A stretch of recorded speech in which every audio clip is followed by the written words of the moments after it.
देश के सबसे बड़े ओपन यूनिवर्सिटी इंदिरा गांधी राष्ट्रीय मुक्त विश्वविद्यालय का 39वां दीक्षांत समारोह 7 अप्रैल 2026 को राजधानी नई दिल्ली में आयोजित किया जाएगा। इस भव्य समारोह में देश भर से लाखों छात्र छात्राओं को डिग्री, डिप्लोमा और सर्टिफिकेट प्रदान किए जाएंगे। दीक्षांत समारोह केवल एक औपचारिक कार्यक्रम नहीं बल्कि छात्रों की वर्षों की मेहनत, संघर्ष और समर्पण का प्रतीक होता है। इस अवसर पर कई प्रतिष्ठित अतिथि भी शामिल होंगे जो छात्रों को भविष्य के लिए प्रेरित करेंगे। इग्नू के इस आयोजन से न केवल शिक्षा के क्षेत्र में नई ऊर्जा मिलेगी बल्कि दूरस्थ शिक्षा के महत्व को भी मजबूती मिलेगी। ये दिन उन सभी छात्रों के लिए खास होगा जिन्होंने कठिन परिस्थितियों में भी अपनी पढ़ाई जारी रखी और सफलता हासिल की। वाराणसी से अमरनाथ बारी की रिपोर्ट। बात है कि हमारी दो छात्राओं ने क्षेत्रीय केंद्र वाराणसी के अंतर्गत दो छात्राओं जो हमारी अध्ययन कर रही थी, इन्होंने राष्ट्रीय स्तर पर इग्नू में गोल्ड मेडल भी प्राप्त किया है।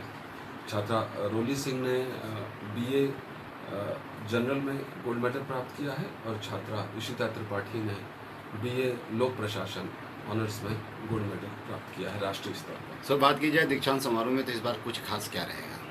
और इस बार ख़ास ये है कि जो इग्नू मुख्यालय के जो हमारे मुख्य अतिथि हैं वो माननीय उपराष्ट्रपति श्री सीपी राधाकृष्णन जी हैं और क्षेत्रीय केंद्र वाराणसी के मुख्य अतिथि जो हैं वो माननीय कुलपति काशी हिंदू विश्वविद्यालय प्रोफेसर अजीत चतुर्वेदी जी हैं। और इस बार एक ख़ास बात और है कि इग्नू द्वारा कॉमर्स क्षेत्र में जो दिव्यांग विद्यार्थी जो अध्ययन में उत्कृष्ट प्रदर्शन करते हैं उनमें हमारी क्षेत्रीय केंद्र वाराणसी की छात्रा शिवानी भोलेनाथ चौरसिया ने राष्ट्रीय स्तर पर नगद पुरस्कार जीता है, जो कि ये पहली बार है क्षेत्रीय केंद्र वाराणसी के। और 2 वर्षों में कुछ नए प्रोग्राम इग्नू द्वारा शुरू किए गए थे जो कि कंप्यूटर और एआई जैसे रिलेटेड प्रोग्राम भी थे और भारतीय ज्ञान परंपरा से भी रिलेटेड कुछ प्रोग्राम थे, जैसे एमएससी इंफॉर्मेशन सिक्योरिटी,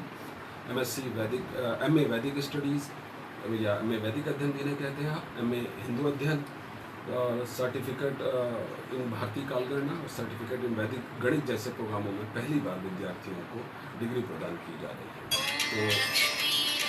तो ये प्रोग्राम शुरू होने के बाद पहली बार इस प्रोग्राम में जो पास आउट विद्यार्थी हैं उनको डिग्री और सर्टिफिकेट प्रदान किए जाए।